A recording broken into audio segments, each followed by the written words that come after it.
हम जिस समाज और परिवेश में रहते हैं वहाँ पर बातें और चरित्र दोनों बड़ी उच्च कोटि की मानी जाती हैं, लेकिन हर आदमी के दिल में ये इच्छा होती है कि दुल्हन वही हो जो पिया मन भावे और साथ में ढेर सारा दहेज लेके आए।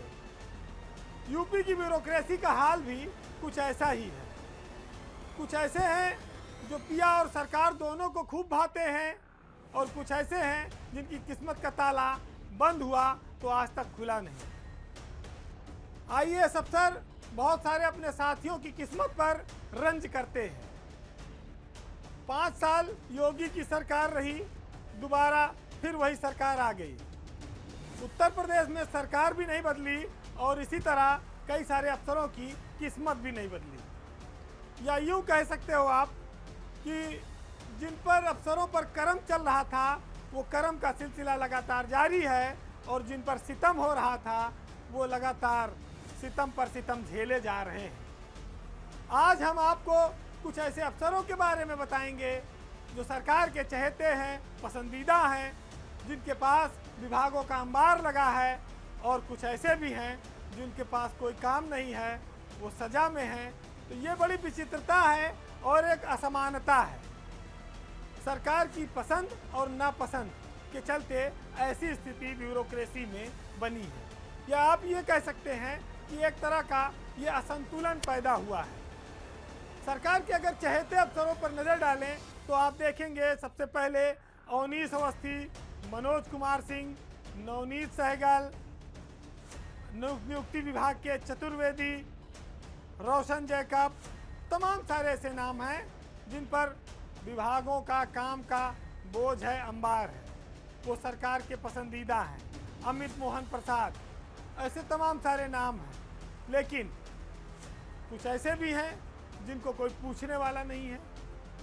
सबसे पहले अगर आप देखेंगे तो अवनीश अवस्थी पिछली सरकार से जब से दिल्ली से आए हैं वो सरकार में शीर्ष पर बने हुए हैं। सरकार की आंख के वो तारे हैं, लगातार महत्वपूर्ण विभाग उनके पास है।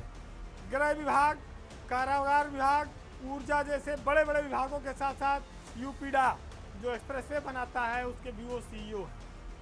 हालांकि अवनीश अवस्थी का इसी माह रिटायरमेंट है, वो हो सकता है रिटायर भी हो जाए। दूसरे नंबर पर आप जाएंगे तो मनोज कुमार सिंह जो एपीसी हैं, उनके पास भी कई सारे चार्ज हैं और वो सरकार के काफ़ी पसंदीदा अफसरों में माने जाते हैं। उनके पास पंचायती राज, ग्राम विकास के एसीएस का चार्ज है। देवेश चतुर्वेदी के पास नियुक्ति विभाग के साथ साथ एसीएस कृषि का भी चार्ज है। नवनीत सहगल के पास लघु उद्योग, खादी और सूचना जैसे महत्वपूर्ण विभाग है। अरविंद कुमार जो इस समय उत्तर प्रदेश के आईआईडीसी हैं, उनके पास औद्योगिक विकास और आईटी, इलेक्ट्रॉनिक, इन सब विभागों की भी जिम्मेदारी है। रोशन जैकब जिनके पास खनन निदेशक से लेकर खनन सचिव और लखनऊ के मंडलायुक्त का भी चार्ज है, उनके पास भी कई सारे काम हैं। अब आप आइए दूसरी तरफ, जहां बहुत सारे अफसर ऐसे बैठे हैं जिनको आप कह सकते हैं कि वो कागज पीट रहे हैं या दिन भर मक्खी मार रहे हैं, कुछ भी आप कह सकते हैं। अगर आप सबसे पहले देखेंगे तो सुधीर बोबड़े, जिनको सरकार वो कहाँ तैनात है खुद नहीं याद होगा, उनको उसने वहाँ डाल रखा है। पिछले 4-5 सालों से जितेंद्र कुमार को सरकार ने महत्वहीन पद पर बैठा रखा है। महेश गुप्ता जो सीनियर मोस्ट अफसर हैं, उनको भी राज्यपाल के यहाँ प्रमुख सचिव एसीएस बनाकर रखा गया है। रजनीश गुप्ता पिछले 4 साल से राजस्व परिषद में पड़े हुए हैं। डॉक्टर हरिओम जो गोरखपुर में एक ज़माने में डीएम थे, वो पिछले 6 साल से सामान्य प्रशासन में पड़े हुए हैं। ये कई सारे ऐसे नाम हैं जिनको वर्षों से पोस्टिंग का इंतज़ार है, सरकार के करम का इंतज़ार है, नजर इनायत का इंतज़ार है। लोग ये उम्मीद करते हैं, इस बात की चर्चा है कि जब 30 अगस्त को अवनीश अवस्थी रिटायर होंगे तो उत्तर प्रदेश की ब्यूरोक्रेसी में एक नई चैन बनेगी। यूपी के ब्यूरोक्रेसी में एक नया परिवर्तन होगा, क्योंकि बहुत ढेर सारी उनके पास जिम्मेदारियां हैं। योगी सरकार जब से दोबारा सत्ता में आई है, उसने बहुत ज़्यादा परिवर्तन भी नहीं किया है। तमाम मंत्रियों से विवाद के बावजूद उनके प्रमुख सचिवों को नहीं हटाया गया है।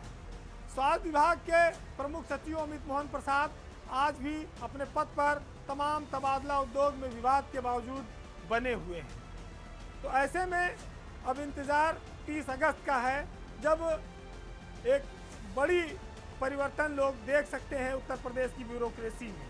हालांकि उसका सबको बेसब्री से इंतज़ार है, लेकिन क्या किस्मत के ऐसे खेल हो सकते हैं कि किसी का सूरज डूबे तो फिर वो निकले ही ना, और किसी का सूरज अगर निकल आए तो फिर वो डूबे ही ना? ये ऊपर वाले ने क्या ऐसी व्यवस्था बनाई है या ब्यूरोक्रेसी में ऐसे ही चलता है? अब ये देखना होगा कि आने वाले वक्त में सरकार किस तरह के निर्णय करती है। बहरहाल पावर सेंटर में आज इतना ही। चलते चलते आज हम आपको सामाजिक भाईचारे, प्रेम, मोहब्बत की तमाम संदेश और इन छोटी छोटी लाइनों के साथ छोड़ जाएंगे।